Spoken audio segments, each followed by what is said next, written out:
Aquella era una noche fría de noviembre, una de las más tristes que he tenido en mi vida, pues mi padre acababa de morir y lo estábamos velando. En aquella casa donde vivía junto a mi madre nos encontrábamos más familiares y amigos que nos acompañaban. Yo me quedé en la puerta del pasillo por un buen rato. Me sentía cansado de llorarle a mi viejo. Mis ojos estaban hinchados y el cansancio me estaba matando. Yo había extrañado mucho a mi padre los últimos años. Ese día del velorio yo tenía 24 años, y los últimos días mi padre estuvo ausente haciendo su vida con otra mujer, con Dora, quien fuera su amante durante muchos años y después se convertiría en la pareja formal de mi papá.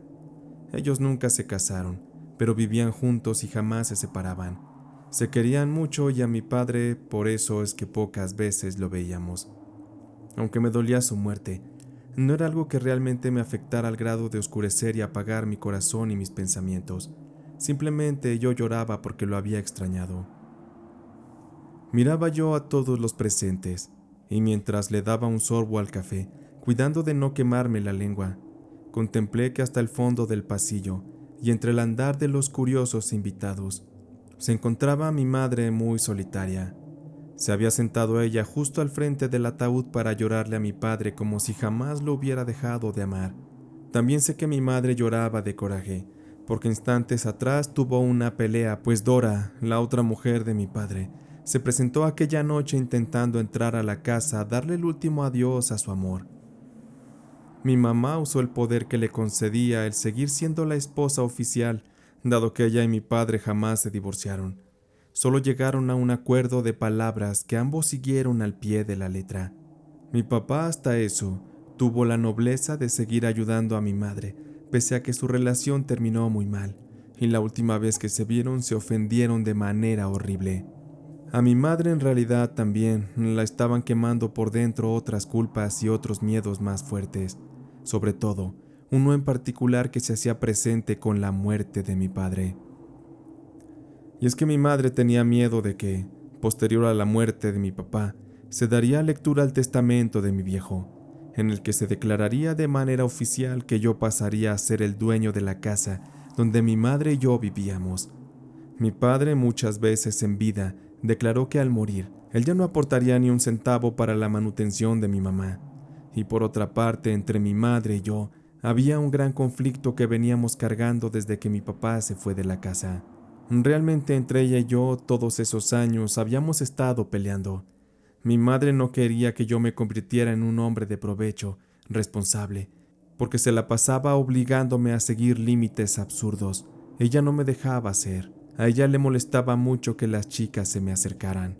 Al yo convertirme en hombre de la casa, cuando mi padre se fue, mi madre entró en un papel disfuncional. Ella me celaba a mis novias y me aconsejaba hablándome mal de ellas para que las dejara. Mi madre también tenía mucho miedo de que yo me alejara como mi padre, la abandonara y la dejara a su suerte en la soledad y la miseria.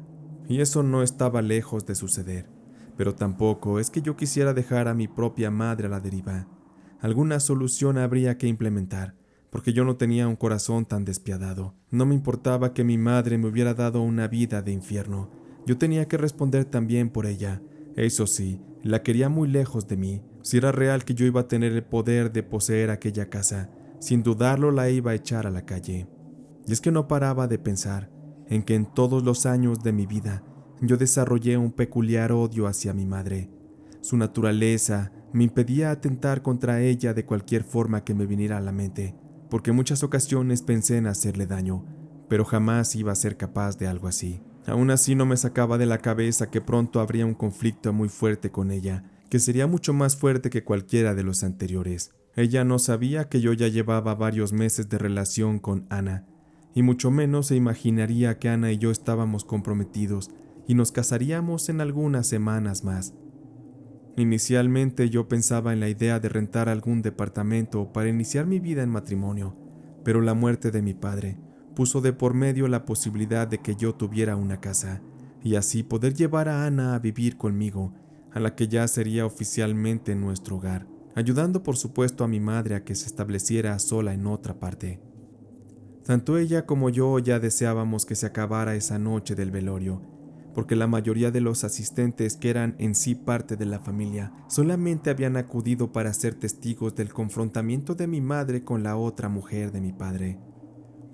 Afortunadamente, Dora no entró al velorio, lo cual hizo que los presentes se fueran marchando muy temprano, y al final solo quedamos mi madre, Juana la sirvienta y yo. Estábamos los tres sentados frente al ataúd. Había un silencio incómodo entre nosotros. Mi madre y yo no nos hablábamos desde un par de días atrás, y por ello no se me hizo raro que mi madre llamara a Juana y me dejaran solo. Lo que no me pareció para nada normal es que ambas subieran y entraran juntas a la habitación de mi madre. Ellas no eran amigas, y esa noche iban tan juntas que me pareció más que algo se traían entre manos, porque mi madre tampoco le daba acceso a Juanita a su recámara así porque sí. Siempre estaba eso muy condicionado, incluso para mí. No le di importancia, y recuerdo que me acerqué a una cobija y en el sofá de la sala me acosté hasta quedarme dormido. El entierro de mi viejo al día siguiente se dio sin algún detalle sobresaliente, más allá de que, ahora sí, Dora se presentó, pero se mantuvo a la distancia.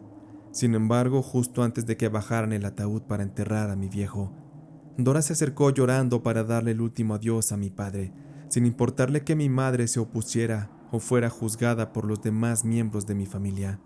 Esa tarde nos retiramos a casa, y entre mi madre y yo no hubo mayor diálogo en días, hasta que, por fin, llegó el momento de que el abogado nos reunió para la lectura del testamento.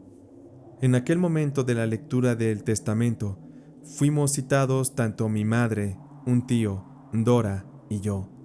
Ese momento fue bastante incómodo porque mi madre y aquella mujer se tuvieron que lidiar por un instante. Cuando comenzó la lectura del testamento, se le dijo a Dora que ella sería la nueva dueña de la casa donde ella vivió con mi padre. Después de esto, se le obligó a que saliera de la sala. La pobre mujer estaba deshecha. Ella se veía que realmente amaba a mi papá, y estoy seguro de que mi padre también la amaba a ella. A mi tío le dejaron algunas mascotas y le dejaron 20,000 pesos de la cuenta de banco de mi padre. En mi caso, como ya se sabía, yo pasaría a ser el heredero de su casa, su auto y el resto de su dinero. Mi padre no fue rico en vida, pero siempre supo manejar bien sus recursos. A mi madre no se le dejó nada, y se le dijo que solo tenía 3 meses para abandonar la casa, o de lo contrario, a mí se me retiraría el derecho de ser el dueño. La única cláusula por la cual mi madre pasaría a quedar como dueña es si yo llegara a fallecer. Me dolía saber de esas condiciones, pero la palabra de mi padre debería ser respetada. De todos modos, con Ana viviendo ya en la casa como mi esposa, seguro los conflictos con mi madre se agravarían y terminaría ella yéndose por su propio pie. Regresamos a casa y mi madre y yo poco nos hablamos. Ella estaba todo el tiempo seria, hasta diría yo que muy sospechosa, porque a cada rato la encontraba murmurando y secreteándose a mis espaldas con Juanita la sirvienta. Me preocupaba que estuvieran tramando algo, pero me aliviaba saber que pronto las dos se irían de la casa. Pasaron las semanas y le avisé a mi madre que me casaría por lo civil, justo 2 días antes de la boda. A ella le impactó mucho la noticia. Para ella yo era todavía solo como un niño. Suena absurdo, pero así era. Y lo que más le intrigaba es que yo estuviera en peligro de casarme con una víbora igual o peor que ella. Pero con todo y su molestia, acudió a la ceremonia cumpliendo su deber de madre. Yo vi de reojo cómo ella barría con la mirada a Ana, con desagrado. Se nota que no le gustó para nada la mujer que elegí para matrimoniarme. Esa noche por fin Ana pisaría mi casa como mi esposa, y mi madre debería aceptarlo por los 2 meses que le quedaban de tiempo para seguir viviendo en esa casa. Admito que pese a que no me importaba lo que mi madre pensaba, sí me incomodaba no tener mucha privacidad para las cuestiones de intimidad por las noches con Ana. Así que ya me urgía mi madre se marchara. Ya no quería yo tenerla cerca. Su presencia me llenaba de amargura total, y pese a que le ofrecí ayuda económica para que se instalara más rápido en otro lugar, mi madre con su orgullo me dijo que prefería valerse por sus propios medios. Aún así me esforcé para que Ana no se sintiera incómoda, y le di todas las atenciones y las libertades para que ella ordenara y mandara sobre la casa también como dueña de ese lugar. Como era de esperarse, eso trajo roces y problemas de inmediato. Mi madre estaba muy a la defensiva, y no quería que Ana remodelara o le diera su toque personal a la casa, así que hubo fuertes discusiones y peleas entre ellas. Cada noche que yo regresaba del trabajo, tenía siempre una queja nueva de mi madre hacia Ana y de Ana hacia mi madre. Un día las cosas fueron cambiando para mal de una forma muy extraña. En este punto yo creo que la circunstancia pasó a un nivel que jamás hubiera imaginado. Lo digo porque una noche me resultó extraño escuchar pasos sobre los pasillos de la casa. Después, escuché cómo abrieron la puerta de la calle, y al asomarme por la ventana, vi que era mi madre junto con doña Juanita, la sirvienta. Ambas iban cubiertas con un rebozo cada una, y Juanita llevaba una bolsa negra que desconocía yo que contenía. Traté de esperar a que regresaran, pero ellas tardaron mucho. En eso comenzó a caer una fuerte tormenta, con relámpagos, y Ana, al decirme que le daba miedo aquello, prefería acercarme a la cama, quitarme la ropa y la cadenita de oro que Ana me había regalado. Sin demorar mucho me metí a la cama, me acurruqué a su lado y la abracé para darle seguridad. Sentía yo su piel muy calientita y suave. Así las caricias nos llevaron a terminar en un apasionado momento en el que los besos y las caricias, el hecho de que por fin estábamos solos, nos permitió estallar en algo tan intenso como jamás antes lo habíamos experimentado. A la mañana siguiente, regresaron mi madre y Juanita completamente empapadas y llenas de lodo. No me quisieron decir qué fueron a hacer a la calle toda la noche, pero tampoco insistí mucho en preguntarles. Los días fueron pasando, y Ana y yo habíamos estado intentando tener un hijo, pero no lo habíamos logrado. Eso nos preocupaba porque algo andaba mal con la salud de Ana. Ella de pronto se comenzó a poner muy mal. Tenía las ojeras muy marcadas, comenzó a adelgazar mucho y empezó a tener comportamientos extraños, sobre todo por las madrugadas. Una noche yo me levanté porque escuchaba un ruido muy raro, como un rechinar de dientes ocasionado por bruxismo. Sonaba fuerte y constante. De inmediato sentí la necesidad de averiguar de dónde provenía aquello. Me perturbó saber que ante mis ojos y dentro de la profunda oscuridad de la habitación, frente a la cama se encontraba Ana, completamente desnuda y viendo hacia mí. Ella se estaba estimulando con sus manos de una forma brusca entre la entrepierna. Parecía que estaba haciéndose daño.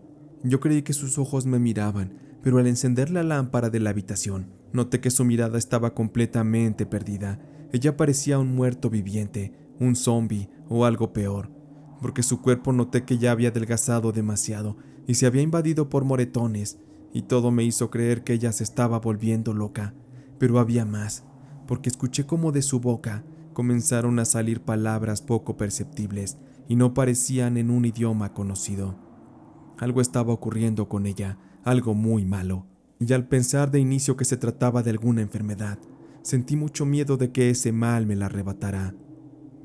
Ana pasó varios días en cama a raíz de eso, y varias noches más ocurrió una situación similar, en la que ella se despertaba y comenzaba a tener episodios traumáticos en los que ocasiones la llegué a encontrar en un rincón de la habitación hablando sola, en dialectos extraños. Otra ocasión, la encontré por la madrugada sentada sobre la cama, mordiéndose las uñas, al grado que se hizo sangrar los dedos de una forma horrible. La situación ya no podía ir a más. Llamé a varios médicos que la fueron a ver, pero todos coincidían en que su salud física estaba bien. Solamente había una situación a nivel mental que apuntaba a que todo se trataba de un trastorno psicótico de personalidad, y así los médicos requirieron mi autorización para poder internar a Ana por algunos días para darle un tratamiento especial y con mayor observación. Todo aquello me puso mucho a pensar, y le pedí a los médicos me dejaran meditar la situación. No estaba siendo nada fácil para mí. Había muchos dilemas en mi cabeza, y necesitaba consultar con la madre de Ana que me ayudara a decidir. Creí que ella también tenía derecho sobre el juicio que se debía plantear sobre su hija. La madre de Ana, doña Amparo, venía de un rancho de Jalisco. Ella se forjó dentro de una muy dura vida y llena de carencias, pero sobre todo, vivió rodeada de gente que hacía trabajos de chamanería y de brujería. Así que aquella mañana que doña Amparo entró a la casa para platicar y vio a su hija en tan mal estado, no pudo contener las lágrimas. Su dolor de madre era muy grande. Su hija estaba muriendo y no se sabía ni qué estaba ocurriendo. Al hacerle saber a doña Amparo los diagnósticos de los médicos y la necesidad de internarla en un hospital psiquiátrico, esta de inmediato puso el grito en el cielo y dijo muy molesta que su hija no estaba loca, que lo que tenía era un trabajo de brujería que le habían echado por envidia. A mí no me parecía muy lógico porque no creía en eso, pero ella insistía en que, en su niñez y en su vida, fue testigo de muchos casos de brujería en su pueblo, y así como vio morir a personas por esa causa, también fue testigo de muchas personas que sanaron con ayuda de limpias y trabajos que contrarrestaban esa magia negra. La señora Amparo lo decía en voz alta, y aunque no me importaba lo que llegara a escuchar mi madre y la señora Juanita, admito que lo que decía mi suegra sí me apenaba un poco. Me llegó a parecer incluso ridículo, pero tenía que respetarla. Con eso se llegó al acuerdo de que al menos se haría el intento de llevar una curandera a la casa para que nos ayudara a encontrar esa posibilidad de salvar a Ana. Pero de no ser útil eso, doña Amparo me daba el consentimiento de internar a Ana en el hospital psiquiátrico. Yo no quería aceptar eso, pero al ver a mi esposa sabía que al menos debíamos intentar esas curaciones. Esa misma tarde doña Amparo le llamó a uno de sus hijos para que trajeran a una mujer curandera que haría el trabajo. Al recibirla horas más tarde, me sorprendió que la mujer era ya casi una ancianita y le acompañaban otras dos mujeres jóvenes de apariencia robusta y fuerte. Al saludarme, la viejita me hizo algunas preguntas que apenas logré entender porque ella ya estaba chimuela. La mujer se acercó a Ana y mirándola con mucho misterio, le pidió a sus acompañantes que la sujetaran de brazos y piernas. Ana, de estar dormida, se despertó y se impactó de ver semejantes y rudas mujeres sujetándola con fuerza. Ana gritaba y la viejita le puso en la frente algo así como un medallón que tenía marcado un símbolo que para mí hasta la fecha es irreconocible. Comenzó después a rezarle y también a pedir que se le revelara el mal que Ana tenía y que padecía. Y parecía que ella hablaba con las energías malignas que estaban afectando a mi esposa. Se veía todo tan real, tan impresionante, porque Ana es como si hubiera entrado en un trance. Los ojos se le volvieron blancos, parecía que se le saltaban los huesos de la cara, como si se le fueran a salir. Su piel parecía ponerse muy morada y su garganta se escuchaba como si ella estuviera ahogándose. Era muy fuerte para mí ver toda aquella escena, parecía como salida de una película de terror, como un exorcismo. Una de las mujeres que acompañaban a la viejita me dijo que mejor me saliera, que si yo mostraba debilidad las cosas podrían no funcionar, e incluso hasta podría salir yo afectado. Para no empeorar las cosas decidí salir del cuarto y esperar. Me tomó por sorpresa ver que mi madre y doña Juanita estaban empacando sus cosas en maletas para irse de la casa. Era raro, porque en ese momento lo estaban haciendo. Aún faltaba casi un mes para que se cumpliera el plazo. Al yo preguntarle qué hacían, mi madre solo me dijo que ya habían encontrado dónde vivir y que ya no me molestarían más. En ese momento, por la tensión de lo que ocurría en la habitación con Ana, que no paraba de gritar, admito que la situación con mi madre no me resultó algo tan relevante, en fin que ella debía irse de todas formas. Del cuarto de Ana salía humo de algo que estaban quemando dentro la curandera y sus ayudantes. En un par de ocasiones salieron por vasos para darle cosas a beber. Desconozco yo en realidad todo lo que hicieron dentro, pero al final, las dos mujeres sacaron a la viejita cargándola. La pobre había quedado desmayada, exhausta. La llevaron pronto a la camioneta donde la auxiliaron y la dejaron reposando. Una de las mujeres ayudantes de la curandera se acercó muy misteriosa a mí y platicamos. Ella me dijo que mi esposa necesitaba un par de curaciones más. Alguien le había sembrado un mal muy fuerte para matarla, alguna envidia, o simplemente porque se ensañaron con ella. Me dijeron que alguien quería acabar con su vida, querían matarla, y lo peor de todo es que me dijeron que después de ella, yo era el siguiente. No me dijeron quién exactamente le hizo aquello a mi mujer, pero aquella chica me dijo que probablemente fue más de una persona la que cooperó en hacerle ese mal. Además me dijeron que un trabajo de brujería a ese nivel, al romperlo, el mal siempre regresaría a su origen. Así que con el tiempo yo me daría cuenta de quiénes habían causado aquello tan horrible en mi esposa. La mujer me dijo que me cuidara mucho y me dio un amuletito que me colgué en el pecho. Me dijo que con ese no me pasaría nada por lo pronto, pero que a cualquier cosa que encontrara rara fuera a verlas. Yo despedí a la mujer y le di su pago del día. Después entré a la habitación y vi lo que parecía haber sido el territorio de una guerra espiritual muy fuerte. Había un desastre en todo el cuarto. Sin embargo, dentro de aquel horrible horror visual, se inundaba una sensación extraña de paz. Ana dormía plácidamente en su cama, y pese a que había vómito por todas partes, hierbas y cenizas regadas, todo se sentía que ya estaba bien, se sentía en paz. Yo no toqué nada de la habitación tal y como me lo pidieron aquellas mujeres, y los 2 días siguientes regresaron a completar el trabajo. Fue muy difícil aquello para Ana. Su cuerpo fue llevado al límite, y por poco pierde la vida en los rituales de sanación. Pero valió completamente la pena, porque ella se pudo recuperar. Ella volvió a ver la luz de la vida y a sentir el amor y las ganas de vivir. Fue así que por fin comenzamos nuestra vida juntos en matrimonio, con una paz y una tranquilidad como jamás la habíamos antes sentido. Ya con mi madre fuera de la casa, las cosas iban muy bien. De mi madre yo no sabía nada. Ella no me dijo a dónde se había ido a vivir. Le perdí completamente del mapa. Me parecía raro, y muchas veces sentí ganas de ir a buscarla, solo para limar asperezas y que las cosas estuvieran mejor, pues Ana ya estaba embarazada, y me entraban repentinas melancolías y deseos de que también mi madre estuviera bien conmigo, para que pudiera conocer a su nieto. Lamentablemente, esa idea jamás podría ser concretada. Una mañana fue a buscarme la policía. Tocaban con euforia, y cuando abrí la puerta y platiqué con el oficial, había un tono de preocupación en su voz. De inmediato me puse nervioso. Supe que venían a traer malas noticias. Hice pasar al hombre que como heraldo de la muerte me dio a conocer que habían encontrado un cuerpo sin vida en una casa a las orillas de la ciudad. Ese cuerpo había sido violentamente sometido a una gran cantidad de puñaladas, al grado que estaba irreconocible. Se me dijo que habían atrapado a la sospechosa de tan horrendo acto. El oficial me dio la descripción de la mujer culpable, y supe de inmediato que se trataba de doña Juanita, y era ella quien había confesado la identidad de la mujer asesinada, y dio mi nombre como hijo de dicha mujer.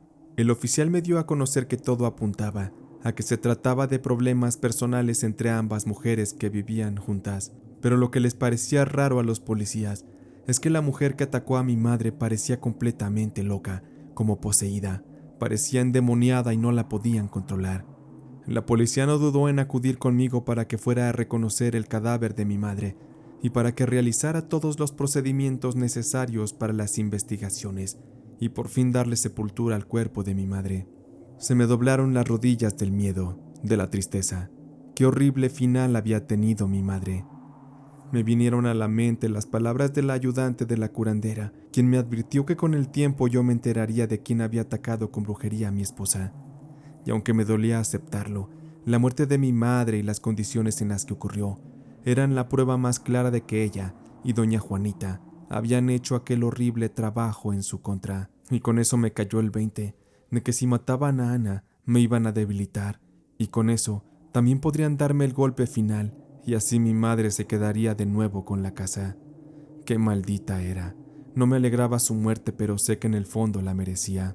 Con razón las había visto tan misteriosas como ocultándome algo, y sobre todo, recuerdo bien aquella noche en que las vi regresar por la mañana, después de la noche de tormenta. Seguro mi madre y Juanita estaban unidas haciendo los trabajos de brujería con los que atacaron a mi esposa. Cuando fui a reconocer el cadáver, fue un momento que me cuesta trabajo olvidar. Sé que nunca será así, porque ver el cuerpo de mi madre masacrado por las heridas me dolió bastante. Me pesa hasta ahora el saber que nunca tuvimos la oportunidad de estar bien como familia. Al final me di cuenta de que nada puede ser perfecto en la vida. Siempre habrá detalles que saldrán de nuestras manos y no podremos tenerlo todo a nuestro favor. Solo deseo que si hay otra vida, mi relación con mi madre sea distinta, sea mejor, llena de paz y amor. Por lo pronto seguiré viviendo para darle lo mejor a Ana y a mi hijo, y los cuidaré de que estén lejos de todo peligro, sobre todo si se trata de la brujería. Para mí no había nada como destapar una cerveza y escuchar ese sonido metálico de la lata, sentir el burbujeante sabor amargo y refrescante de aquel líquido que para mí era un elixir. Después de que yo destapaba la primera cerveza, significaba que mis demás empleados en el taller podían hacer lo mismo. Yo estuve al frente de aquel negocio que fundó mi padre por más de 10 años. Yo me forjé como hombre trabajando duro y enfrentando fuertes responsabilidades. Mi padre era un hombre de carácter muy difícil y yo lo heredé de él completamente. Yo le aprendí su modo de vivir y lo llevé día a día en mi vida. En aquel tiempo yo estaba casado con Alicia, una linda mujer con la que ya tenía 2 hijos. Yo me enamoré de ella al instante, y con los años ese amor seguía más vivo que nunca, o eso creía yo. Lo que lo puso a prueba tenía nombre y un par de piernas que me quitaban el sueño, me volvían loco. También tenía una cabellera rizada muy al estilo de los 80s, así rebelde con volumen.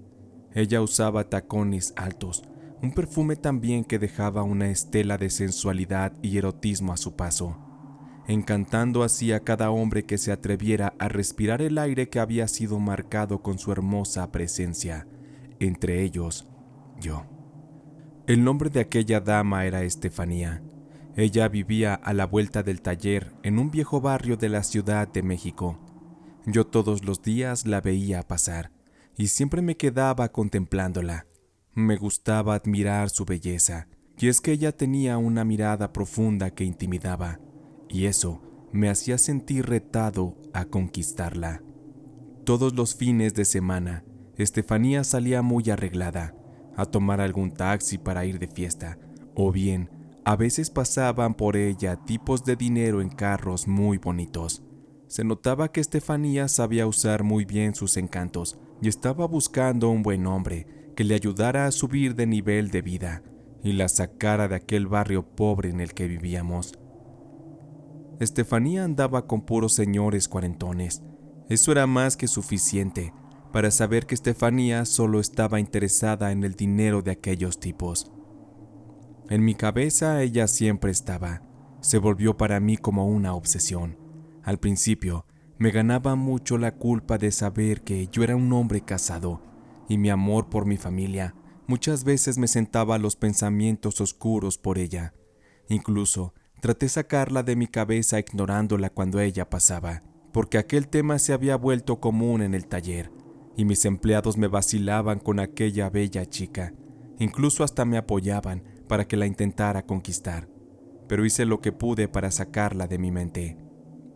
Por un tiempo me dediqué a trabajar, y me comenzó a ir muy bien, tanto que abrí otros 2 talleres y contraté a mucho más personal. La verdad es que me iba de maravilla, comencé a ganar mucho dinero. Sin embargo, algo dentro de mí también cambió. Yo comencé a sentirme fuerte, poderoso. Creía que todo el mundo estaba a mis pies. La euforia por mi estilo de vida era tal que volví a obsesionarme con tratar de conquistar a Estefanía. Sentí que en ese momento nada me lo podría impedir. Sin embargo, algo pasaba con ella. Ya no se le veía salir tan arreglada. Se le veía triste, como si se estuviera apagando su brillo. Y era de esperarse porque sabíamos por chismes que Estefanía había terminado con su novio y eso la había destrozado. Además de eso, constantemente se le veía acompañando por la calle a doña Tita, una mujer muy conocida en aquellos barrios por dedicarse a la brujería. Por eso en el taller especulábamos que Estefanía quería aprender la brujería para hacer regresar a su novio y muchas raras teorías que hacíamos a modo de broma. Estefanía le ayudaba cargando el mandado a doña Tita y le hacía muchos favores. Era muy raro que de pronto se hubieran vuelto tan amigas, pero eso a mí no me importaba. Yo ya no sentía culpa, ni me preocupaba que mi esposa se enterara de alguna infidelidad de mi parte, así que me lancé con todo a cortejar a Estefanía. Una ocasión vi cómo Estefanía iba con su papá a bordo del auto viejo que tenían. Aquel carro era tan viejo que se les terminó parando en medio de la calle. Esa era mi oportunidad de ser el héroe de esa historia, así que salí corriendo a ayudarles a empujarlo y a ofrecerles ayuda para repararlo, pues el viejo auto tenía una falla en el motor. Estefanía me vio como si jamás me hubiera visto, como si yo fuera un extraño pese a que ya habíamos cruzado el saludo en algunas ocasiones. Aquel viejo me hizo saber que no tenía dinero para pagar la reparación, pero yo le insistí que dejara el carro en el taller. Yo me haría cargo, y ya después veríamos cómo le hacíamos para que me pagara. Yo tenía que lucirme frente a aquella chica, así que saqué mi cartera para darle al viejo una de mis tarjetas y otra a Estefanía, y también para que de paso ella viera que mi cartera estaba bien retacada de billetes de a 500. Sabía que con aquello, sumado a mi caballerosidad, sin problema la iba a deslumbrar. Sin decir más, le chiflé a mis empleados para que llevaran el auto al taller y lo repararan a la brevedad con prioridad de urgencia. También, con el pretexto de avisarle al viejo cuándo quedaría listo su auto, le pedí a Estefanía me diera su número telefónico. Ella no era tonta, era muy astuta, y supo de inmediato por qué yo hacía todo aquello, así que con una sonrisa me dio su número. A los 2 días yo le marqué para avisarle que su auto ya estaba listo. Estefanía 1 hora más tarde pasó personalmente a recogerlo y me preguntó que cuánto iba a ser, que cuánto me debían. Yo muy soberbio le dije que no era nada, que se trataba de un favor de amigos. Estefanía me miró y me dijo que nosotros no éramos en realidad amigos, que por qué yo me estaba tomando esas atenciones con ella y con su padre. Yo sabía bien que con sus cuestionamientos, Estefanía me estaba retando a que tuviera el valor de decirle lo que yo realmente quería. Con toda la confianza del mundo le dije que ella me gustaba y que me gustaría invitarla a salir aunque fuera una sola vez. Yo supe que ella aceptaría, pero puso algunas objeciones, como el hecho de que yo era casado. Eso fue algo que le hacía negarse a salir conmigo. Sin embargo, yo tenía una carta bajo la manga para convencerla, pues en el carro de su padre, al abrir la guantera, encontré varios avisos de atrasos de pagos de algunas deudas del viejo. Yo le prometí a Estefanía que ayudaría a su padre a ponerse al corriente, si es que aceptaba ella salir conmigo. Ella no se negó, pero me pidió que fuéramos discretos y que solamente una vez íbamos a salir. Yo me sentí triunfal porque tenía mucho tiempo deseando aquello. Así que con ansias esperé el día. Y como era difícil salir por las noches, porque Alicia al verme salir arreglado, de inmediato pensaría que yo saldría con alguien, no me quedó más remedio que, una tarde, llevarme una mochila con un cambio de ropa, y en el taller me tuve que dar un baño. Me puse muy galán y pasé por Estefanía a su casa. Ella salió arreglada y se veía bellísima. Se puso una de esas minifaldas con tacones que tanto me gustaban. Ella era una diosa hermosa que me cautivó al instante. Al subir al auto, su perfume me despertó el instinto y el deseo, y dándome un beso en la mejilla, me impregnó con su dulce esencia. Quise besarla en la boca, pero debía ser paciente y que las cosas se fueran dando. Esa tarde comimos, platicamos, reímos mucho. Me sorprendió la increíble química que había entre nosotros. Aquello era muy natural. Ella se la estaba pasando muy bien, y eso me gustaba mucho, porque sabía que las probabilidades de que las cosas terminaran en algo muy romántico eran muy altas. Bebimos un par de tragos, y fui dejando que las cosas se acomodaran. Yo me le fui acercando un poco, hasta que le robé un beso, uno muy suave, y ella me lo correspondió. Después le tomé la mano, y le pedí que saliéramos del lugar, y nos fuéramos a uno más privado. Emocionados nos subimos al auto, y me la llevé a un motel donde por fin obtuve lo que tanto había deseado. Jamás hubiera imaginado que mis manos de verdad le quitarían la ropa, que yo besaría sus labios, que podría oler de cerca el suave aroma de su cabello rizado, que las yemas de mis dedos acariciarían su piel, su pecho, esas piernas que tanto me enloquecían. Hicimos el amor varias veces y nos quedamos dormidos un rato abrazados. Se sentía un cariño especial, como si ambos no fuéramos para nada un par de extraños. Estoy seguro que había algo mágico en ese momento, un sentimiento inesperado que se nos salía de control, porque también en ella lo sentí. Fue algo muy natural. Una cosa que me llamó la atención fue que al levantarnos y comenzar a vestirnos, Estefanía traía un bolso de mano, el cual puso sobre el buró, y accidentalmente se le cayó al piso cuando quiso tomarlo. De este se salieron los accesorios que contenía dentro, y entre esos había una especie de amuleto metálico. Era un símbolo muy extraño y tenía adornos con piedras de colores de tipo cuarzo, y había una especie de pequeña fotografía de lo que yo conozco ahora como la Santa Muerte. La verdad sí me confundió ver aquello, pero no me atreví a preguntar qué era. Solo vi que Estefanía la guardó un tanto nerviosa de que yo la hubiera visto. Salimos del lugar y la llevé a su casa. Antes de que ella se bajara, saqué mi billetera y le di varios billetes, y noté que ella me miraba un poco raro, como si se hubiera enamorado de mí en aquella cita. Estoy seguro que yo era algo que ella no esperaba.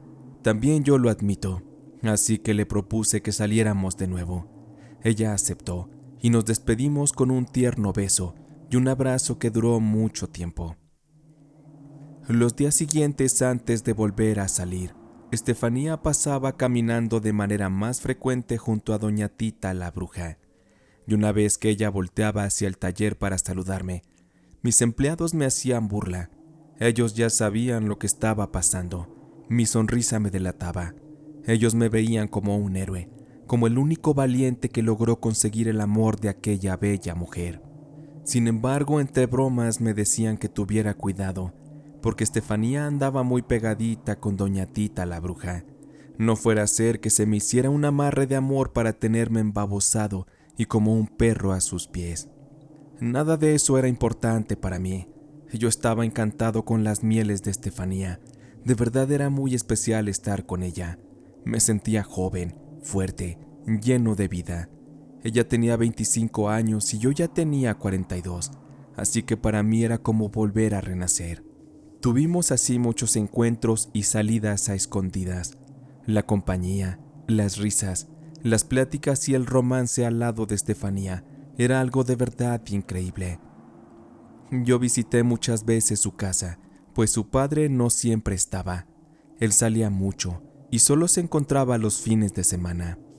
Una tarde en esa casa, cuando por fin entré a la recámara de Estefanía, vi que ella tenía una Santa Muerte y muchas flores alrededor de la imagen. La verdad es que sí me impactó mucho ver aquello, y comencé a preguntarle sobre los rumores de que se estuviera convirtiendo en bruja por juntarse con doña Tita. Eso le molestó muchísimo.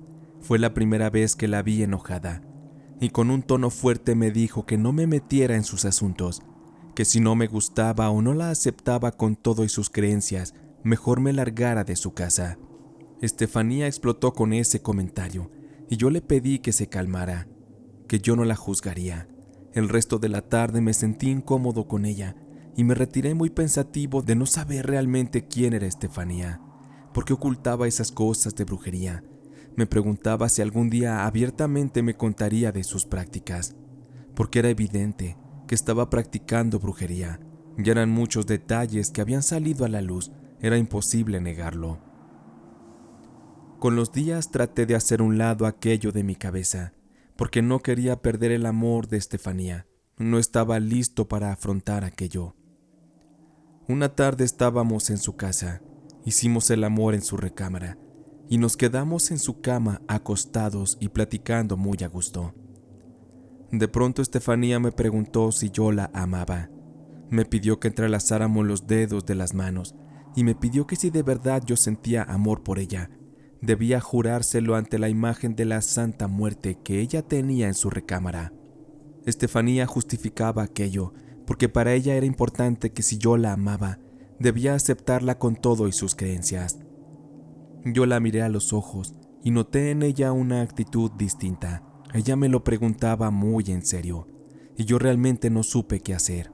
Yo le dije que la amaba, pero no le iba a rendir tributo a la Santa Muerte, solo como condición para poder estar con ella. Estefanía me empezó a dar miedo.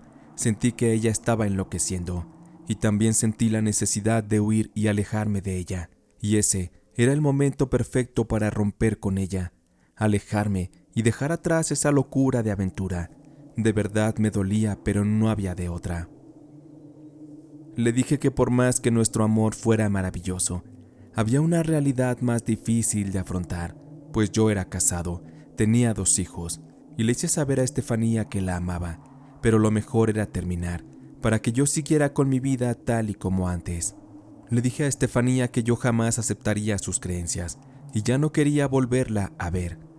Le agradecí los buenos momentos que pasamos juntos. Me comencé a vestir, y mientras lo hacía, Estefanía, muy molesta y con rabia en sus palabras, me dijo que me largara, que nunca más la volvería a ver, y sobre todo, que nunca me dejaría conocer al hijo mío que ella llevaba en su vientre desde hace semanas. Además de eso, me amenazó que yo pagaría por despreciarla, que me haría sufrir mucho y que también me haría pagar con lo que yo más quería, que me arrepentiría. Yo no le creí nada de lo que me decía, nada de lo del bebé y sus amenazas. Pensé que eran solo chantajes para mantenerme a su lado, tal y como pasaba en las telenovelas. Le dije que era una maldita loca y que me alegraba dejarla, porque yo no quería estar con una bruja enferma que creía en la Santa Muerte, que yo no era un pendejo para dejarme manipular ni por ella ni por sus creencias. Cerré la puerta de su casa con fuerza y me subí a mi auto para irme. Lloré de camino a casa y llegué a beberme un par de tragos al bar. Me agarró la madrugada y muy borracho no sé cómo llegué a mi casa. Yo amanecí en el sofá y con un dolor de cabeza terrible por la resaca. Alicia ya estaba acostumbrada a que yo llegara así de las parrandas los fines de semana. Ella me llevaba siempre un par de analgésicos y un suero y me cuidaba, siempre demostrando el amor y la lealtad que tenía hacia mí. ¿Cómo había sido yo tan estúpido para no darme cuenta que fallé como esposo, que Alicia siempre estaría para mí, con su amor, su calidez, su encanto? Y supe que desde ese momento debía luchar para darle un nuevo sentido a nuestro matrimonio. Y así fue. Comencé a pasar más tiempo con Alicia, a salir con ella, con mis hijos. Me alejé un poco del taller unos días, y al par de semanas decidí que mi oficina la instalaría en otro de mis talleres para estar alejado de Estefanía. Traté de olvidarme de ella. Fue difícil. Es como si Estefanía se hubiera encarnado en mí, fuera de sus locuras y de sus ideas. Había algo especial en ella que me ataba con unas fuertes cadenas que no me dejaban ser libre. Lo peor vino días después, cuando noté que los trabajadores comenzaban a hablar en secreto a mis espaldas. Ellos sabían algo que estaba pasando y no hallaban la manera de decírmelo, pero yo no tardaría en interrogar a uno de estos hasta sacarle la verdad que me ocultaban. José era un señor muy amigo mío. Él me dijo que en el otro taller donde tenía antes mi oficina se corría el rumor que Estefanía estaba embarazada y decían que yo era el padre, porque no se le había visto con nadie más. Mis trabajadores me decían que yo había cambiado la oficina para escapar de mi responsabilidad y que solo había usado a la pobre muchacha para divertirme un rato. Había un tono de indignación en aquel rumor que de verdad me molestaba mucho, pero sobre todo me provocó una especie de mezcla entre alegría y miedo, porque no estaba listo para manejar una situación así. La gente era muy chismosa y tarde o temprano Alicia se enteraría de todo y para mí sería el fin. Un viernes por la mañana me encargué de comprobar aquello por mí mismo. Fui a buscar a Estefanía y en efecto, ella estaba embarazada. Ella me enseñó un examen médico en el que se indicaba que mi hijo ya tenía 2 meses en su vientre. Estefanía no quiso hablar a detalles conmigo, solo me dijo que se encargaría de nunca dejarme ver a mi hijo y de hacerme sufrir por todo el daño que le provoqué. Yo le ofrecí dinero para ayudarla, pero ella lo rechazó. No me quedó más que irme a casa a meditar mejor las cosas y sobre todo para confesarle a Alicia lo que estaba pasando. Lo mejor es que yo ya no fuera un canalla, que fuera honesto, y Alicia debía saber esa verdad de mis propias palabras. Iba yo conduciendo en el auto, muy pensativo, un tanto distraído, y al ir por el bulevar y estar un par de cuadras antes de mi casa, noté que había una nube de humo muy grande. Aquello parecía estar ocurriendo en mi propia calle, así que me apresuré y pisé el acelerador. Al tratar de entrar a la calle noté que la gente se amontonaba para satisfacer el morbo. No se podía ni siquiera pasar por ahí, así que paré el auto en la esquina, me bajé, corrí hasta mi casa al ver que esta era la que se estaba incendiando. Había paramédicos, policías y bomberos por todas partes, tratando de evitar que el incendio no se extendiera a la casa de los vecinos. Quise entrar a mi casa, pero los bomberos me lo impidieron. Me quedé llorando y preocupado, lleno de impotencia, y peor cuando comencé a ver a los rescatistas que sacaron el cuerpo de Alicia sin vida. Su cuerpo quemado estaba irreconocible. La culpa de inmediato me recorrió por todo el cuerpo. Yo había provocado la ira de Estefanía y ella me estaba cumpliendo sus amenazas. Ella me había arrebatado ahora lo que yo más amaba, a mi esposa Alicia. Fue traumático ver los restos de mi esposa. Su belleza quedó reducida a nada. Su amor quedó sepultado en ese infierno. No quedaba nada de ella, más que carne quemada y trozos de su cuerpo que se desprendían y se dispersaban con el aire, dejándome un aroma desagradable a infinita culpa y tristeza. Dentro de la tragedia, por suerte mis hijos estaban en el colegio. De lo contrario, ellos también hubieran muerto en el percance, y aquel hubiera sido un infierno que yo no podría ni siquiera atreverme a relatar. Le dimos sepultura a Alicia. Yo le guardé luto durante una semana, y después decidí que las cosas no se quedarían así. Yo tomaría venganza por mi propia mano, antes de que aquella maldita bruja le hiciera daño a mis hijos con su brujería. Yo creía a Estefanía capaz de eso y más. Estaba yo por salir de casa una mañana. Llevaba una pistola en mi bolsillo. Ya no me importaba llevarme la vida de la inocente criatura de por medio, porque al final tampoco sería bueno que mi hijo creciera en manos de una mujer tan horrible como Estefanía. Sin embargo, algo me detuvo. Alguien llamó a mi puerta. Cuando abrí, se trataba de Carmen, la mejor amiga de Estefanía. Carmen venía muy preocupada para decirme que Estefanía planeaba irse para Tijuana y después cruzar la frontera, porque le habían ofrecido un empleo en Estados Unidos. Pero Carmen también me contó que eso no era lo peor. Lo terrible es que Estefanía, para poderse ir sin problemas, quería ir antes a una clínica clandestina para interrumpir el embarazo. Y Carmen acudía a mí porque faltaban solo 2 horas para que la cirugía se llevara a cabo. Carmen me dijo que Estefanía le pidió que la acompañara. Ella al principio aceptó, pero después se arrepintió, y como sabía que yo era el padre, por eso acudió a mí, para que fuera a convencer a Estefanía de no hacer aquella barbaridad.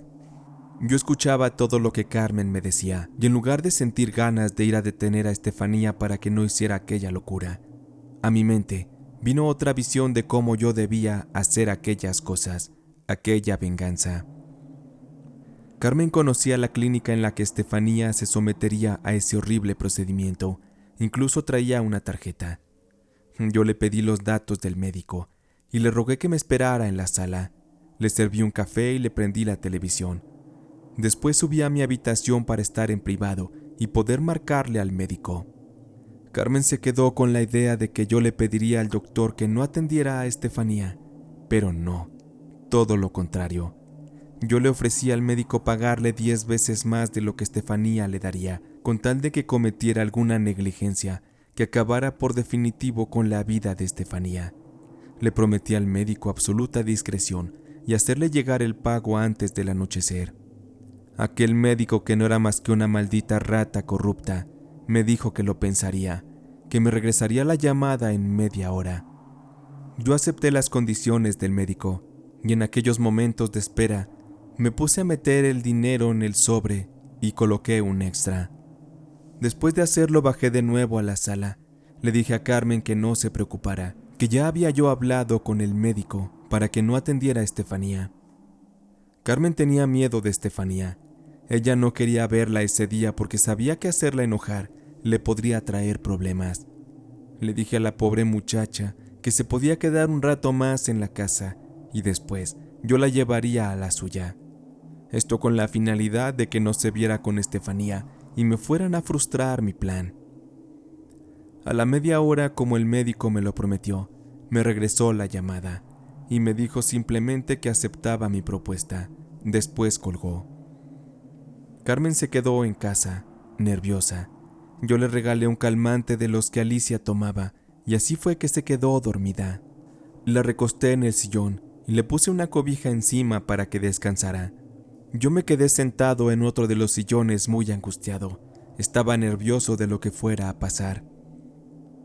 3 horas después, recibí una llamada del mismo médico. Él fue cortante pero preciso y me dijo: «Su trabajo ya está hecho». Con eso confirmé que Estefanía por fin estaba pudriéndose en el infierno. Me dio alegría y tranquilidad saber que sus amenazas jamás se convertirían en realidad y que ya no le haría daño a mi familia. Me dio gusto saber que ya estaba muerta. Con aquello yo confirmé que el peligro ya estaba muy lejos. O bueno, eso creí. De verdad estaba yo sorprendido con el nivel de maldad de Estefanía y la manera tan oscura en que ella usaba el poder de la brujería y de la Santa Muerte para sus horribles actos. 2 días después de que ella murió, a mi puerta se presentarían 2 oficiales de la policía. Iban a buscarme por una razón que jamás pensé que ocurriría. Se me acusaba de complicidad en la muerte de Estefanía. La causa es que aquel maldito doctor, al intentar deshacerse del cuerpo de Estefanía, fue descubierto y denunciado a las autoridades. El muy miserable, antes de que pudiera escapar, fue atrapado y me delató a mí como cómplice por haber hecho la petición de acabar con Estefanía. La suerte no estuvo del lado del médico ni del mío. Las circunstancias, estoy seguro que fueron manipuladas por una extraña fuerza que iba más allá de lo comprensible. Desde más allá de la vida, Estefanía aún seguía protegida por el poder de la Santa Muerte, quien hizo que se le diera justicia a su horrible pero muy merecida muerte. La niña blanca no la dejó sola. En la actualidad odio el momento en el que me dejé llevar por mis instintos. Me arrepiento de haber rechazado el amor verdadero de mi esposa. Yo soy consciente de que merezco esta condena que vivo desde prisión, porque me salí del camino de lo correcto y yo mismo fui abriendo brecha en este infierno que he vivido. La brujería no es un juego, no se debe meter uno en esas cosas, porque al final nada termina bien. Nada de lo que se hace con maldad o con oscuridad tiene un final feliz. Sé que hay muchas personas que usan el poder de la Santa Muerte para el bien. Sin embargo, hay otras que lo utilizan para cumplir oscuros planes y crear mucha destrucción, tal y como Estefanía lo hizo en este relato. En el rancho donde viví, la vida era realmente tranquila. Nunca había nada realmente notable que ocurriera, pero un domingo estábamos solamente mi mamá y yo en la casa, pues mi papá y mi hermano se habían ido a trabajar la tierra y regresarían hasta muy tarde. Yo me encontraba muy aburrida en la casa, y para poder ir a pasear debíamos caminar como 20 minutos, pues el rancho de mis padres quedaba en la salida del pueblo. Yo le pedí a mi mamá que bajáramos a comernos unos churros con salsa y a que nos quedáramos sentadas viendo pasar a la gente. Eso para nosotras era muy entretenido, pues criticábamos o admirábamos según fuera el caso. Llegando al pueblo compramos nuestros churros, y cuando nos encontrábamos sentadas en una de las bancas, de repente se escuchó a lo lejos cómo resonaba un motor a punto de apagarse. Era un viejo tráiler, y lo venía tratando de estacionar con dificultades un hombre. En cuanto entró aquel a la plaza del pueblo, el tráiler finalmente se le apagó. El chofer del tráiler se bajó para pedir apoyo. Él preguntaba a alguien que le indicara dónde podía encontrar un mecánico o un teléfono. Los que estaban ahí cerca le dijeron que en la tiendita había teléfono, y el joven chofer entró de inmediato. Mi mamá y yo también entramos a la tienda. Nos gustaba el chisme, y escuchamos cómo el joven chofer justo le decía a don Enrique, el de la tienda, que tenía que entregar esa mercancía antes del miércoles, que en la carretera había comenzado a fallarle su tráiler, y que por eso fue que entró al pueblo. Le dijo a don Enrique que ocupaba un teléfono, dónde asearse y dónde pasar la noche. El hombre comentó que él era de la ciudad, la cual quedaba a 2 horas del pueblo. Don Enrique le dijo que él solo podría prestarle el teléfono y no más. Mientras mi mamá y yo escuchábamos lo que el joven decía, don Enrique le prestó el teléfono y el hombre comenzó a hablar con sus patrones para explicarles el suceso. Por teléfono le dijeron que le enviarían apoyo, pero tardarían en llegar algunos días por falta de unidades. Mi mamá se compadeció de él y me dijo: Ay, Juanita, si tú o tu hermano se encontraran en una situación así, a mí me gustaría que alguien de buen corazón les tendiera la mano. Vamos a llevarlo a la casa para que se dé un baño y cene junto con tu padre y tu hermano. Y pues ya que se quede a dormir en el cuarto que está solo. Yo nomás decía que sí a todo lo que mi mamá hablaba. Tener un invitado en casa, joven y guapo, me emocionaba y me ilusionaba con cosas que pasaban por mi cabeza. Mi mamá habló con el joven y el hombre se presentó ante nosotras con el nombre de Joel. De inmediato su voz muy varonil me dejó cautivada. Joel aceptó muy gustoso y agradecido, así que los tres nos fuimos caminando hasta la casa. Todo el camino yo me la pasé callada. Me sentía chiveada con la presencia de aquel hombre y cuando él podía, volteaba a verme y eso me sonrojaba, me hacía esconderle la mirada. Al llegar a la casa ya estaba mi papá y mi hermano. Nos vieron entrar junto con Joel y mi mamá se los presentó. Ellos lo recibieron bien. Mi papá le dijo que se sintiera en su casa, que se le ayudaría en lo posible en lo que le reparaban el tráiler, pero eso sí, había una regla muy estricta que se debía seguir. Joel miraba un poco asustado a mi papá, que hasta cambió el tono de voz para decirle que las mujeres de la casa se respetaban, que no se le fuera a ocurrir a pasarse de listo porque mi padre sería capaz de matarlo. A todo lo que mi papá le dijo, Joel dijo que sí, que no tenía malas intenciones, que contara con su confianza. Yo nada más escuchaba su voz y sentía cosas muy agradables, pues apenas tenía 16 años y nunca había tenido un novio. Mis papás no me dejaban, y en la panza sentía cómo se me movían las mariposas. No podía contener esa emoción que me invadía todos los rincones de mi cuerpo. En ese instante sentí que yo ya estaba enamorada, como un amor a primera vista, y es que ninguno de los muchachos que vivían en el rancho me habían hecho sentir así. Esa noche se acordó que yo dormiría con mis papás en su habitación, y mi hermano en su cuarto, y Joel en un cuarto que estaba al lado de mi hermano y que llevaba mucho tiempo vacío. Solo la habitación de mis padres tenía puerta, en los demás solo tenían cortinas.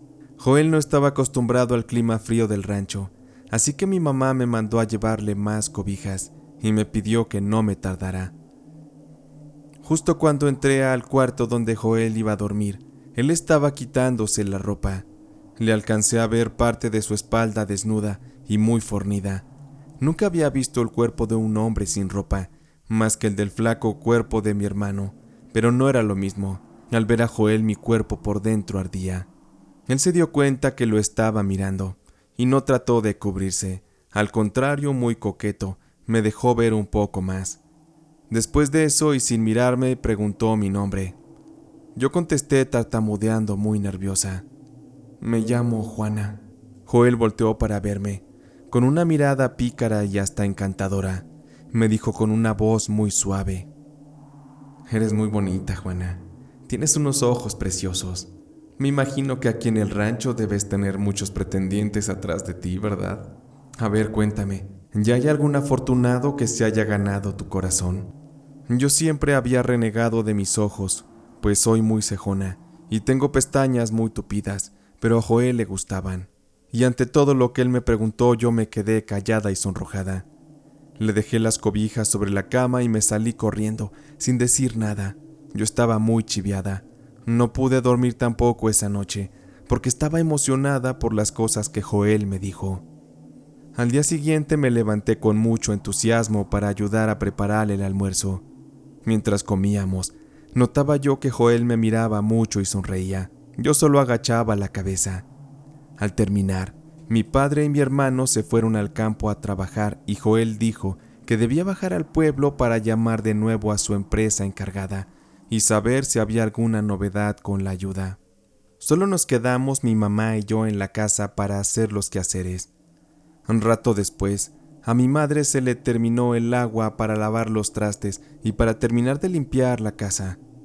Cuando eso ocurría debíamos ir al pozo por más. No quedaba muy lejos y mi madre me mandó a que fuera por más agua. Yo con una sonrisa en el rostro me fui a traerla. Ya caminando sobre la vereda, vi a lo lejos que Joel venía de regreso. Resulta que olvidó por dónde tomar el atajo que lo llevaría más rápido al pueblo, así que se regresó a pedir ayuda y orientación a mi madre. Pero él en el camino me encontró a mí y me preguntó que hacia dónde iba. Yo tímida le respondí que iba al pozo por agua. Joel, muy amable y atento, me dijo que me acompañaría y me quitó la cubeta de las manos. Nunca nadie había sido tan atento conmigo. Joel me tenía cautivada por su amabilidad y por cómo me miraba. Él era un caballero. Llegamos al pozo y él jaló el agua con sus fuertes brazos y así llenó la cubeta. Joel miró hacia los alrededores y se aseguró de que estuviéramos solos. Instantes después puso la cubeta en el piso, se acercó a mí y sin decirme nada me tomó de la cara y me plantó un beso. Yo no pude resistirme, lo deseaba tanto, y las sensaciones que él provocaba en mí eran únicas. En ese momento no pude pensar en nada más que en saciar mi deseo, y el de él también. Llevaba mucho tiempo anhelando que un hombre me tomara y me hiciera suya por primera vez. Joel comenzó a quitarme la ropa y a acariciarme. Yo no intenté detenerlo para nada. Sus manos recorrían y dibujaban todas las formas de mi cuerpo. Yo me le entregué completamente. En ese momento ocurrieron muchas cosas que yo jamás había experimentado con un hombre. Cuando terminamos y la emoción se desvaneció, yo estaba confundida, pues había experimentado mi primera relación sexual con un desconocido, y eso iba en contra de las reglas de la familia y también de las reglas de Dios. Yo había disfrutado mucho aquello, pero también sentía culpa. Joel me miró, suspiró de satisfacción. Él supo que era mi primera vez y me dijo que aquel sería nuestro secreto y que no podíamos contar nada a nadie, que le había gustado mucho la experiencia y que hasta quería llevarme con él a la ciudad. Eso me hizo que me ilusionara aún más. Joel estuvo varios días más allí en el rancho, y en cada oportunidad que teníamos nos escondíamos para tener aquellos encuentros de amor que me tenían loca de amor por él. Pero todo ese cuento maravilloso un día debía terminar. A Joel por fin le mandarían la ayuda que necesitaba y él partiría a la ciudad. En cuanto él se enteró de aquello, su actitud hacia mí cambió por completo. Él se volvió frío y casi no me quería mirar. Ya no me hablaba, como si yo no existiera para él, y en su cabeza solo él quería arreglar su tráiler y largarse a la brevedad. Todo eso que pasaba estaba comenzando a frustrarme, pues tontamente yo me había hecho muchas ilusiones y me creí todas las cosas que Joel me prometió. Mis padres por su parte le tomaron mucho aprecio y hasta pactaron un reencuentro para que Joel volviera a visitarnos. Él muy agradecido le dio a mi padre su domicilio en una nota para que también algún día fuéramos a visitarlo a la ciudad. Y así sin decir más, al día siguiente él se fue. Yo lo despedí en silencio desde mi cuarto con gran dolor y llanto. Su indiferencia me había roto el corazón. Pensé que con los días yo olvidaría a Joel, pero al poco tiempo de su partida, yo empecé a sentirme muy mal. Comencé a presentar mucho vómito y dolor en el vientre muy intenso. Mis padres no sabían qué era lo que me ocurría y me llevaron con el único doctor que había en el pueblo. Aquel médico me revisó y me realizó algunas pruebas. Después nos dio la noticia a mis padres y a mí de que yo estaba embarazada. Mi papá, furioso, me pidió que le contara la verdad de con qué patán me había metido en la cama. Yo estaba asustada. A mi papá le tenía yo mucho miedo, por lo que le confesé que había sido Joel el que me embarazó. Mi papá se enrabió aún más y comenzó a aventar todas las cosas ahí. Él no podía creer que ese maldito de Joel había faltado el respeto de la familia y sobre todo el mío. Nos dirigimos a la casa y lo que mi padre tenía de dinero debajo del colchón lo sacó y compró un par de boletos de camión para ir a buscar a Joel. Él iba con todas las intenciones de matarlo, de hacerle pagar por aquel deshonor. Sentíamos mucha angustia de que mi papá se fuera. Él era capaz de armar un problema más grande, pero su desventaja era que él no conocía bien la ciudad. Pasaron 2 días y no había noticias de él, así que mi mamá consiguió un poco de dinero prestado para mandar a mi hermano a averiguar qué había ocurrido. Y trajo tristes noticias. Mi padre había muerto de una golpiza. Su cuerpo fue encontrado en un baldío cerca de la casa de Joel, pero no se sabía quién lo había agredido. Las autoridades le entregaron el cuerpo de mi padre a mi hermano, y este lo trajo de regreso al rancho para velarlo. Mi hermano nos cuenta que antes de regresar al rancho, fue a reclamarle a Joel por la muerte de mi padre y por haberme embarazado. Se le amenazó de que las cosas no se quedarían así, pero Joel negó tener que ver con la muerte de mi viejo, cosa que no era creíble.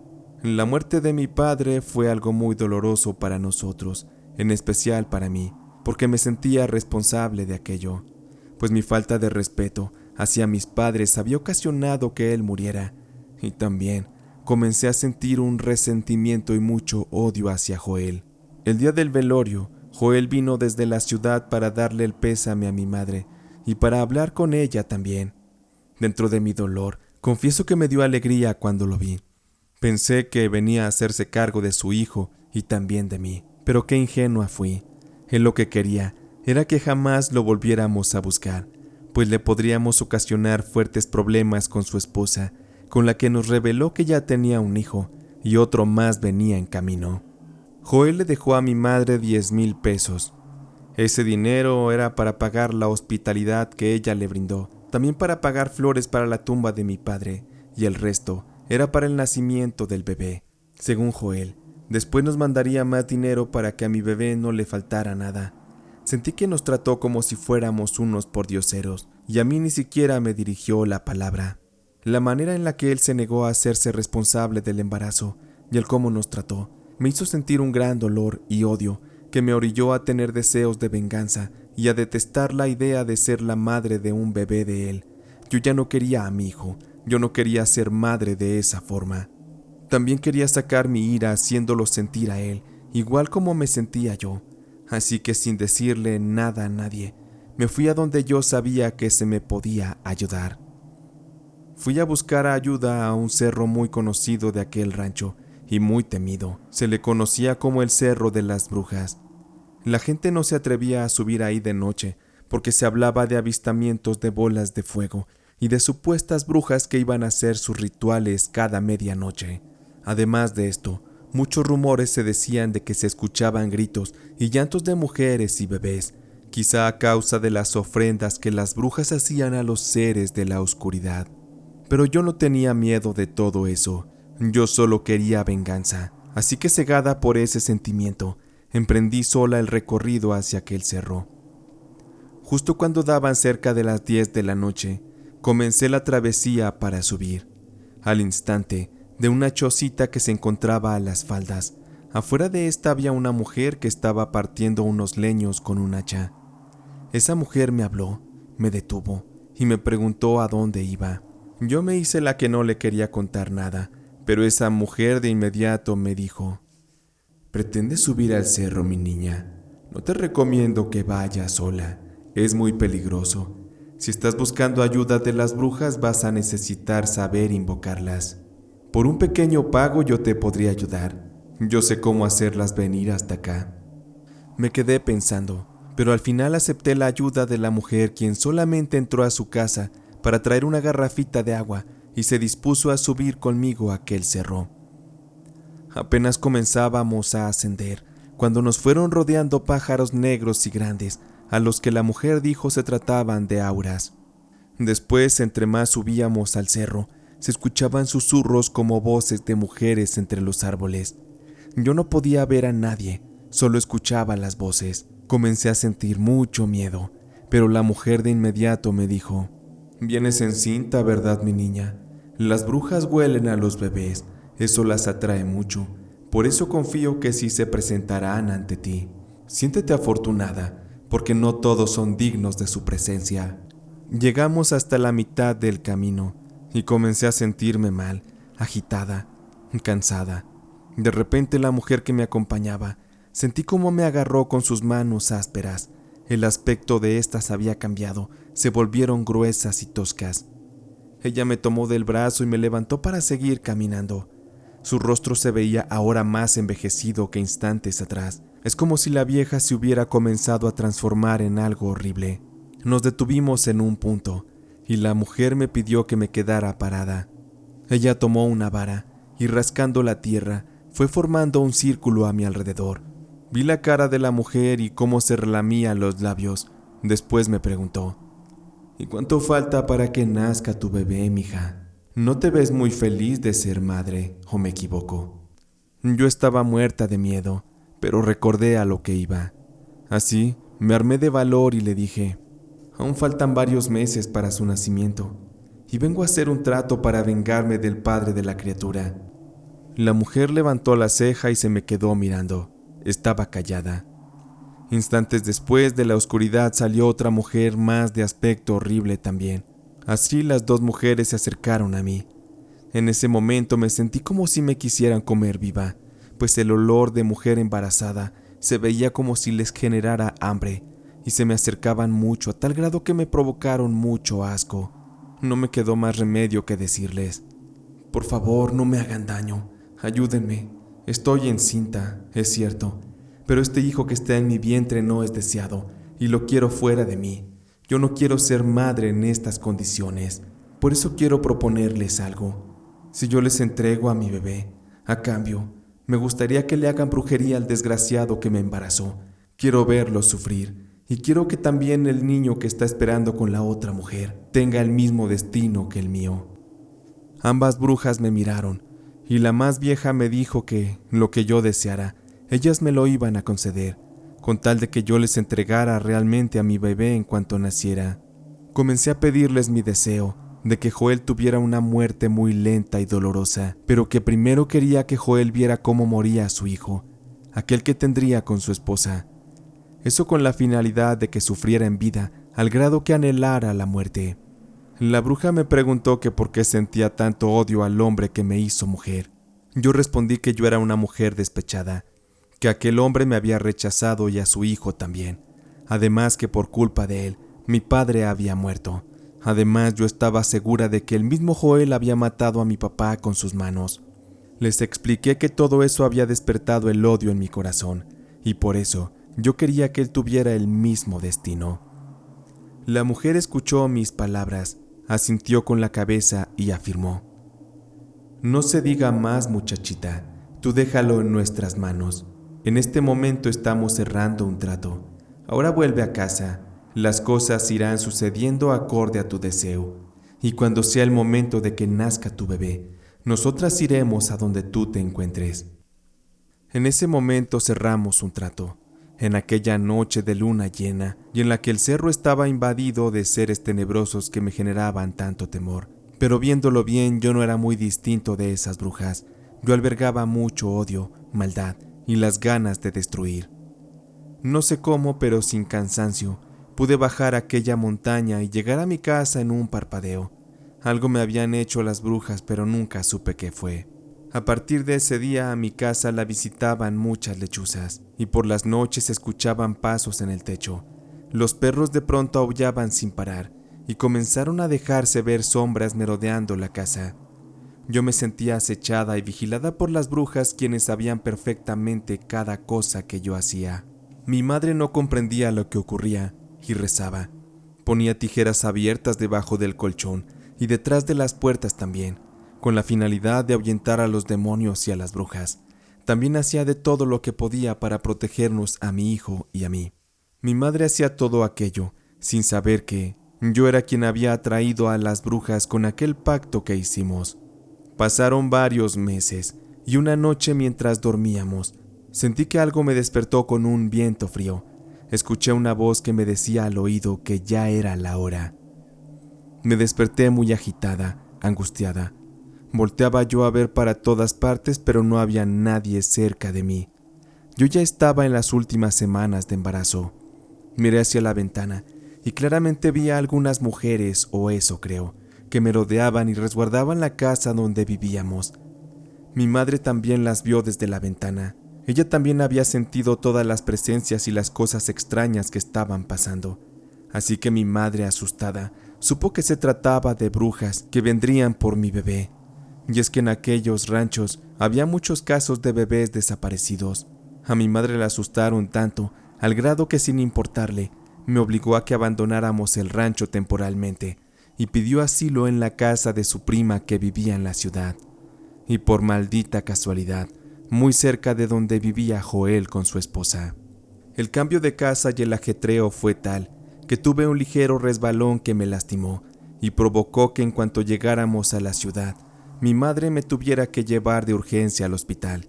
Ya estando ahí me estabilizaron. Ya me encontraba yo bien, pero aún seguía en el área de urgencias para observación, cuando de repente escuché unos gritos muy fuertes en el pasillo. Eran llantos de una mujer que sufría un dolor muy fuerte y de tipo emocional. La mujer entró corriendo al área de urgencias junto con alguien que yo conocía. Así es, junto a Joel. La mujer gritaba con desesperación por ayuda para su bebé, que al parecer estaba muriendo. La criatura tenía solo unas semanas de haber nacido. Los médicos pusieron al bebé sobre la camilla, muy cerca a donde yo estaba. Escuché cómo los doctores, al destapar al bebé que iba envuelto en cobijas, descubrieron cómo éste tenía los ojos hundidos y la piel acartonada. Los doctores dijeron que ya no podían hacer nada, pues ya no tenía signos vitales la pobre criatura. Joel se tiró al suelo a llorar junto con su esposa. Yo me di la media vuelta para que Joel no me reconociera, porque en esas salas del Seguro Social no hay puertas, solo unas cortinas con nula privacidad. Ese mismo día, por tanta impresión y movimientos, se me adelantó el día del parto, y mi hijo nació el mismo día que el bebé de Joel murió. Mi madre me dijo que mientras ella se encontraba en la sala de espera después del parto, vio a Joel en el pasillo llorando por la muerte de su bebé, y éste le contó a mi madre que él y su esposa estaban seguros que una bruja les había matado a su hijo, pues días antes él se encontraba en carretera en el tráiler, y su esposa le hablaba por teléfono diciendo que veía mujeres que rondaban su casa y se asomaban por la ventana. Se escuchaban muchos ruidos también en el techo, tal y como en mi casa también pasaba. Joel venía regresando de un viaje. Su esposa aún se encontraba sola y desprotegida, y fue esa noche que la esposa de Joel vio a las mujeres cómo entraban a su habitación por la madrugada. Ella no se podía mover, estaba paralizada, y vio cómo las brujas se chuparon a la criatura hasta dejarla sin vida. Todo aquello que contaba Joel lo tenía muy mal, tanto así que ni siquiera le importó que su otro hijo estuviera naciendo. Mi madre, muy fría, solo le dio el pésame y se despidió de él. Ante lo que Joel le contó a mi mamá, ella me cuidó aún más de cerca, pues decía que mi bebé corría peligro, pero yo sabía por dentro que pronto vendrían por él. Solo faltaba Joel de sufrir, y luego las brujas seguirían conmigo. Así terminaría el trato. Sin embargo, yo ya no estaba tan segura de querer cerrarlo así. Algo en mi mente me estaba haciendo pensar que yo podría llegar a querer a mi bebé. Pasaron varias semanas y estuvimos en la ciudad, pero después debimos regresar al rancho, porque bien dicen que el muerto y el arrimado al tercer día apestan. Antes de volver a nuestra casa en el rancho, Joel estuvo buscándome, pero me negué a verlo. Yo lo odiaba mucho, pero él insistió tanto que me dejó una carta con mi madre. En el camino de regreso a casa la fui leyendo. Joel me decía que se había quedado solo, que su esposa se había ido y se llevó a su otro hijo muy lejos. Joel me pedía perdón y me rogaba nos diéramos una oportunidad de formar una familia. Él me decía que se arrepentía de lo que me hizo. Admito que eso me conmovió y me regresó la esperanza al corazón. Yo estaba muy chica y muy mensa. Así que le escribí una carta de regreso a Joel diciéndole que sí lo aceptaba, que lo esperaría a que fuera por mí al rancho. La carta debió haber tardado casi un mes en llegarle, y Joel de inmediato se subió a su tráiler para ir a verme al rancho. Yo estaba muy contenta y nuevamente ilusionada, pero una noche, un alboroto en el rancho despertó a los habitantes. Algo había ocurrido en la carretera cercana. Mi hermano se despertó, agarró una de las bicicletas y se fue hacia donde el argüende reunía a la gente. Media hora después mi hermano regresó muy asustado y nos dijo que había ocurrido un choque entre dos tráiler de carga. El accidente había sido horrible y ambos choferes perdieron la vida. Lamentablemente uno de esos choferes fue Joel. No se supo cuál de los dos conductores provocó el accidente, pero mi hermano vio cómo iban sacando los cuerpos y Joel quedó destrozado. Su cuerpo no tenía cabeza y lo fueron sacando en partes de aquella cabina que quedó completamente prensada. Algo muy similar le pasó al otro chofer que también perdió la vida. Y mientras la tragedia ocurría, Los pobladores de los ranchos aledaños y del mío saqueaban las mercancías que habían quedado esparcidas por el asfalto. Yo lloré de horror. La única posibilidad que tendría de ser feliz se había esfumado, y yo sabía que era en parte por lo que yo había deseado y por el pacto que tenía con las brujas. Me sentía muy mal. En mi corazón se había esfumado ya la maldad, y le había tomado un gran cariño y un amor a mi hijo. Por eso tenía miedo de que las brujas se lo llevaran, y más ahora que estábamos de regreso en el rancho y había más peligro. Mi madre lloraba también junto conmigo por lo sucedido. Yo no tuve más que armarme de valor y salí corriendo de la casa. Mi mamá trató de detenerme, pero no pudo. Yo corrí y corrí por un buen rato, hasta llegar al Cerro de las Brujas una vez más. Comencé a subirlo, y yo les gritaba a las brujas que se manifestaran, que quería hacer otro trato con ellas. Esa vez, a diferencia de la anterior, solo el silencio gobernaba el cerro.